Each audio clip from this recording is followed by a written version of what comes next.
Salut tout le monde, j'espère que ça va. Aujourd'hui on attaque avec le lit peigne, qui est sûrement le meuble le plus important d'un camion. Bon, je sais ce que vous vous dites, encore un lit peigne, il y en a plein sur YouTube, patati patata. Oui, mais pas comme celui que je vais vous présenter aujourd'hui, qui est légèrement différent et mieux j'espère. Vous avez le droit de m'insulter en commentaire si c'est pas le cas. En fait, tout ce que j'ai vu sur les réseaux, sur YouTube, etc., il me paraissait un peu galère à utiliser, surtout pour ranger des éléments sur les bords autour des passages de roues. Donc j'ai retravaillé un peu tout ça pour qu'il soit toujours facile à fabriquer, mais surtout qu'il soit plus pratique dans son utilisation. Donc je te présente ce que j'ai dessiné dans un premier temps. Ensuite je te montre les étapes clés de la fabrication, qui pour rappel n'est pas du tout mon point fort.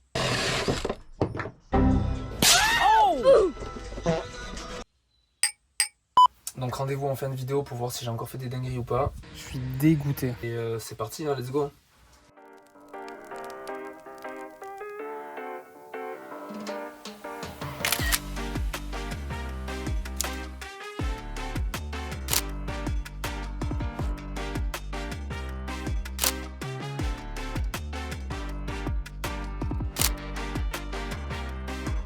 Et voilà ce que je cherche à construire aujourd'hui.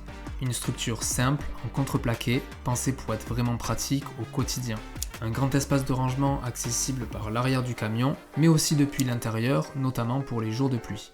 J'ai aussi ajouté 3 couvercles sur les côtés pour accéder facilement à ces zones de rangement, et surtout un lit qui se met en place en quelques secondes, simplement en tirant sur le peigne jusqu'au meuble latéral, que j'ai volontairement caché pour pas vous spoiler la suite. Je détaillerai les dimensions du lit en fin de vidéo, sachant que, normalement, il peut s'adapter à tous les véhicules. Mais pour l'instant, il faut le construire. Bon, pour commencer, je vais venir coller du scotch de masquage directement sur le sol du camion. Ça va me permettre deux choses. La première, ça va être de dimensionner précisément le lit que j'ai dessiné. Et la deuxième, ça va être de checker si j'ai assez d'espace dans le couloir, donc entre le lit et le prochain meuble, notamment pour voir si j'ai assez de place pour mes pieds quand je serai en train de manger par exemple.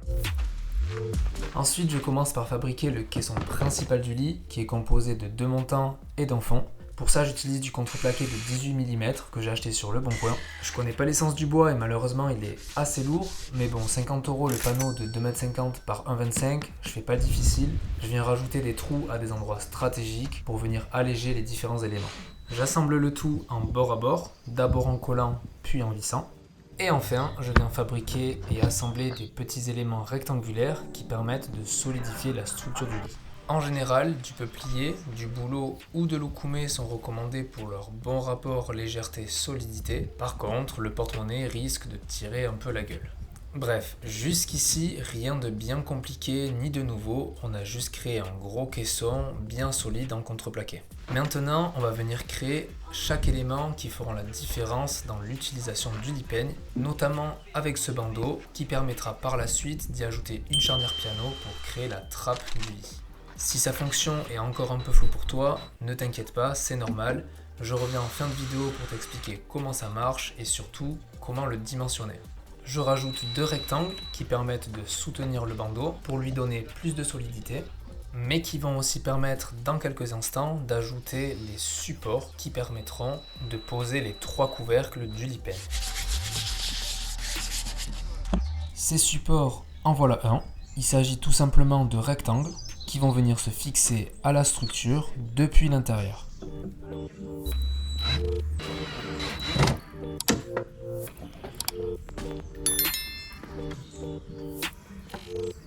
Et voici le second, toujours avec une forme particulière pour gagner du poids, que je viens fixer de l'autre côté du passage de roue.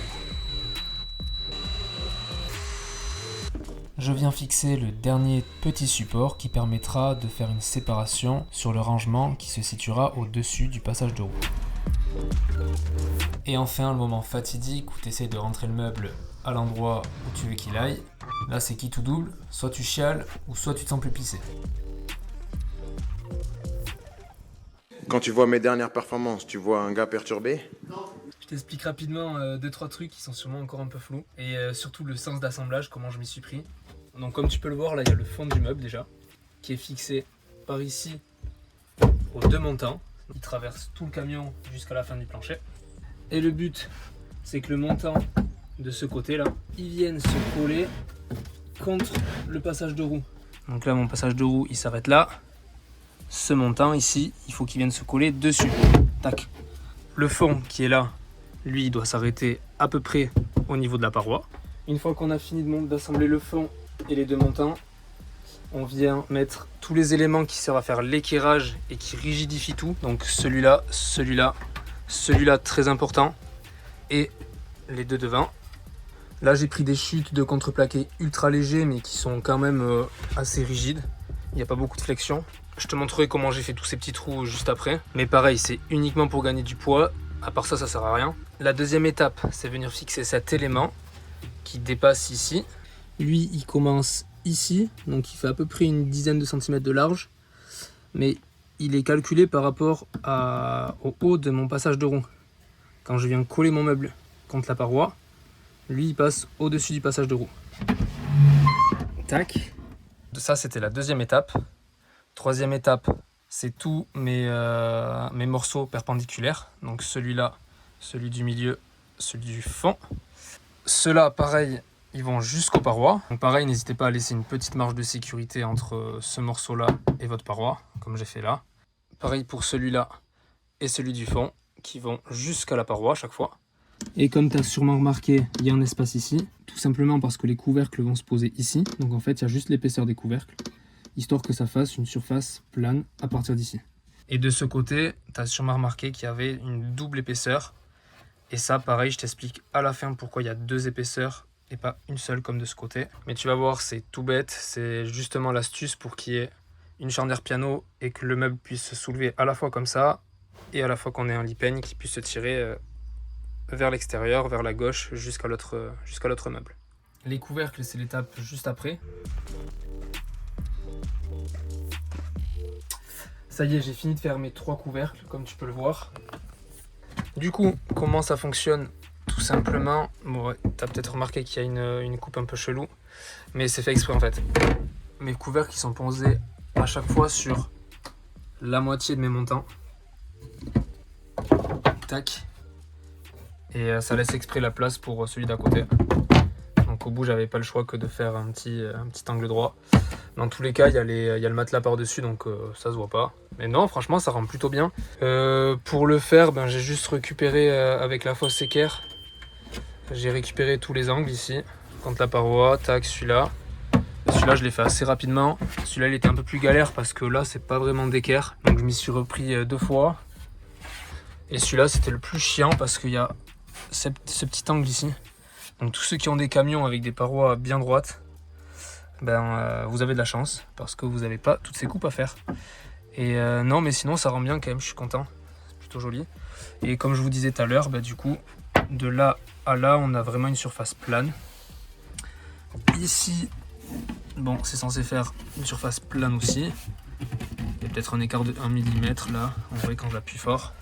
Non, franchement c'est pas mal. Maintenant je vais découper mes 2 panneaux qui vont venir se poser dessus et qui vont à la fois faire office de trappe et de lit peigne. C'est parti. Mais d'abord, petit détour par la case perçage. Au total, tous les trous que j'ai pu réaliser sur la structure m'ont permis de gagner 4 kg. Bon, c'est pas énorme, mais c'est pas négligeable non plus, surtout quand on vient porter le lit tout seul. Pour éviter ce genre d'éclat quand on utilise une scie cloche, comme j'ai pu le faire sur le premier meuble, je conseille de venir serrer une chute sur la face opposée au perçage.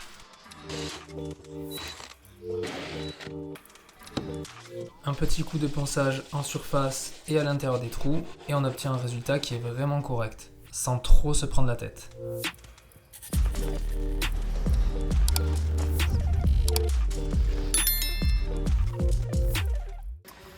Je suis dégoûté.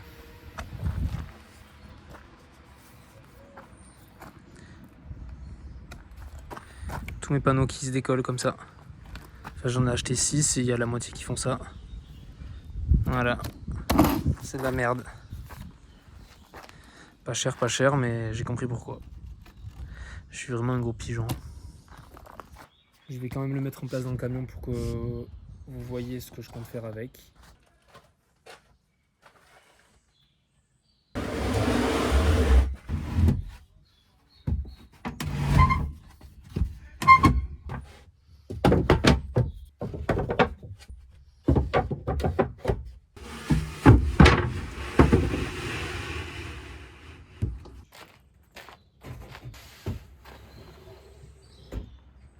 Bon, je viens de placer les 2 panneaux que j'ai découpés. J'ai toujours le seum. C'est comme ça. Non, je vais vous montrer comment ça fonctionne. Donc on a ce premier panneau qui lui est fait dans du contreplaqué ultra léger. Qui sera monté sur ce morceau là avec une charnière piano exactement comme la trappe qu'il y a ici, tout simplement pour pouvoir faire comme ça. Je rajouterai une encoche comme ça vers le milieu à peu près, comme ça je pourrai les soulever, accéder en dessous. Et par dessus il y aura le deuxième plateau dans lequel je vais venir découper toute la partie fixe et la partie mobile du peigne. Donc la partie fixe, elle sera collée et vissée sur ce panneau là en dessous, et l'autre elle sera juste posée par dessus et elle viendra glisser sur le meuble d'à côté. Et du coup l'encoche qui aura, j'ai l'impression que c'est un charabia ce que je dis, n'hésitez pas à dire en commentaire si ça va pas du tout mes explications. Là il y aura une encoche ici pour soulever celle-là, évidemment l'encoche elle sera également sur celui-là pour pouvoir traverser le tout et venir choper les deux en même temps. Hop. Et du coup on aura 2 gros rangements, enfin le tiroir ici qui sera accessible de l'intérieur via cette trappe là, ce rangement qui sera accessible uniquement via la trappe. Bon là c'est pas du tout ajusté, les panneaux ils s'arrêteront ici, c'est pas celui-là que je vais prendre parce que vous avez compris hein. Et du coup, oh, j'ai mal au doigt. Là dedans il y aura mon tiroir qui fait à peu près 90 cm de long, ce qui est vraiment pas mal, qui s'ouvrira vers l'extérieur. On a un rangement ici, un autre là. J'ai un rangement ici, là, là. Un autre là. Et les 2 derniers ici et ici, qui sont tous profonds de 45 cm à peu près, à la hauteur de la banquette quoi. Et du coup voilà pourquoi on avait ce gros espace ici, c'est tout simplement parce qu'il y a double épaisseur de panneaux et ça fait un truc tout plat, et par dessus viendra se poser le matelas plus tard. J'ai fait plein de poches, il y a plein de trous un peu partout, c'est fait exprès, c'est uniquement pour gagner du poids parce que ça pèse une franchement c'est du contreplaqué de merde, vraiment j'aurais pas dû prendre ça. J'ai sauté sur l'occasion parce que c'était pas cher, mais je me suis fait baiser. Et donc si vous avez du boulot ou du boulot ou du peuplier ou de l'okoumé, franchement vous faites pas chier à faire tous ces trous, toutes ces poches. Vous allez gagner vraiment pas beaucoup. Ça va se compter en centaines de grammes. Ouais, avec tout ce que j'ai fait, j'ai gagné que 4 kilos, alors que j'en ai fait vraiment un paquet. Non, et au final, je pense qu'il n'y a pas beaucoup plus de coupes, voire ça se trouve, il y a moins de coupes que dans les lipeignes traditionnels que je vous ai montré en début de vidéo. Franchement, je pense que c'est moins long à réaliser un truc comme ça. S'il y en a qui ont déjà fait les lits comme j'ai montré au début, n'hésitez pas à dire si vous pensez que celui-là est plus facile à fabriquer. Sachant qu'il me reste bien évidemment la partie peigne à fabriquer là-dedans, donc tous les zigzags là, et les 2 encoches. Mis à part ça, après je vais juste coller et visser. L'autre elle sera libre, donc ça va me prendre peut-être, je pense qu'il y en a pour 2-3 heures de taf, je dirais, pour que ce soit bien parfait. Quoi qu'il en soit, ça je le ferai une fois que j'aurai fabriqué donc le meuble qu'il y a en face. Vu que ça va venir se poser dessus, je vais attendre d'avoir fait celui-là avant de venir découper. Ensuite, il y aura tout ce qui est finition. Donc il restera la façade de ce tiroir là à faire. Il restera le tiroir en dessous. Et là il y a quand même pas mal de taf aussi parce que c'est un gros meuble qui va arriver. Je vous montre ça dans quelques semaines. Et oui, après il restera tout le branchement des équipements, donc les lumières qu'il y a ici et là, les petits interrupteurs, la mise en place de la batterie, la table de camping qui ira derrière, les branchements avec le frigo, et voilà, il reste encore plein de choses à faire, mais ça avance bien. Donc je suis content. Donc restez connectés, n'hésitez pas à vous abonner, à mettre la petite cloche pour être averti des prochaines vidéos et suivre le projet.